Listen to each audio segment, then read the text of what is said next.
Almost 30 years ago today, the Royal Oak Post Office made national headlines. Fired letter carrier Thomas McIlvane brought a sawed-off hunting rifle into his old workplace and started shooting. McIlvane killed 4 managers, wounded 4 others that day before turning the gun on himself. And yet, for all the tragedy that day so long ago, there is a story of true heroism that needs to be told. Rod Maloney, live at the Royal Oak Post Office tonight. Rod, it may have been 30 years ago, but for so many, the memories of that day just come flooding right back. Well, this is the memorial tree here at the Royal Oak Post Office where they have tried to memorialize those people who were killed. Now, Tom McIlvane fired 100 shots in this building that day. He went meticulously door to door looking for managers and union representatives that he felt didn't back him.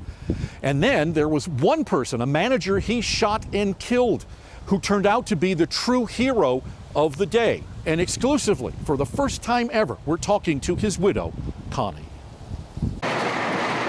Local 4 cameras arrived to a chaotic scene that November day in 1991 after Tom McIlvane went on that infamous shooting spree. Ambulances filled with wounded bodies. Postal workers filed out of the building, the long faces showing the trauma of Michigan's worst workplace homicide.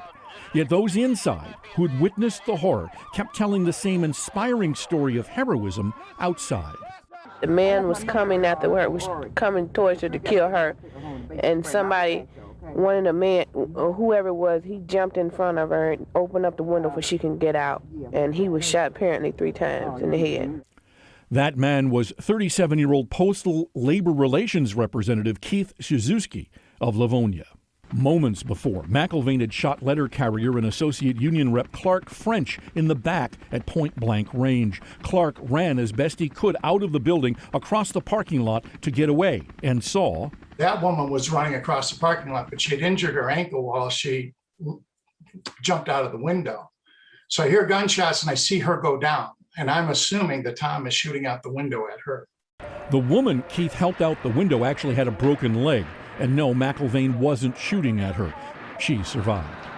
Turns out Keith also helped another woman who ran into his office during that shooting by hiding her behind a copy machine. Keith's widow, Connie Ciszewski, tells Local 4 about finding out about Keith's death.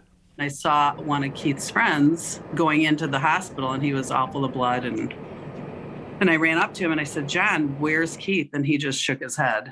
And I said, "Don't tell me that." And I just dropped to the ground. And that moment right there changed my life and my kid's life forever. Keith and Connie were married for 10 years and had 2 girls and a boy. Everybody loved Keith. He was a very fair man, and all the employees really liked him. Charlie Withers, the union steward, knew Keith well. Keith was a real decent human being. In his self-published book, The Tainted Eagle, Withers documents how a toxic management style pushed McIlvane to the breaking point, putting Keith Ciszewski in McIlvane's crosshairs. So when he was killed, it was a big thing. I think Tom remembered him being at the arbitration, but he didn't hold the arbitration, but that's probably why he shot him. Clark French survived a long and painful hospital stay and has nothing but admiration for Keith. Keith's last act in life was saving somebody else's life. And that was the type of man he was. Keith was a very Christian man. He totally believed in God. And that's how Connie and her family now fondly remember him, living up to and dying by the biblical words of John. No one has greater love than to lay down his own life for his friends. I always reminded my children that their dad was a hero. And I'm more than proud. How can you not be proud? I'm sad that I don't have him, but I'm happy that he, went above and beyond to help the ladies that he helped get to safety and didn't even think of his own safety first. That's just how he was. He just thought about other people before himself. Connie later remarried and divorced. She has since spent a lot of time with her grandkids, her own children having grown up. The grandkids have come along and they know about Grandpa Keith and his heroism that day. Back to you. I'm so glad Connie was willing to talk to you about this, but I'm curious as to what she has to say about Tom McIlvane, the man who killed her husband. Yes, she says that she likes to tell herself that she believes that he had psychological issues, then perhaps he didn't even know what he was really doing that day. That's how she gets through the day. But I will tell you that she is a very special woman. She became a hairdresser after her husband died to keep the food on the table. Now she works in a hospital working with cancer patients, taking care of them and their hair needs. A remarkable family Terrific. on all different levels. Yeah. Wow. Rod, thank you so very much. Yep.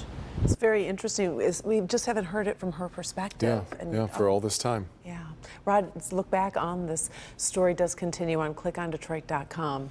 All of his interviews and research through our archives, Rod put together a story that takes you through that entire day and the events in Tom McIlvane's life that led him perhaps to that day. You can watch that right now on the homepage of clickondetroit.com. We recommend it. Definitely worth your time.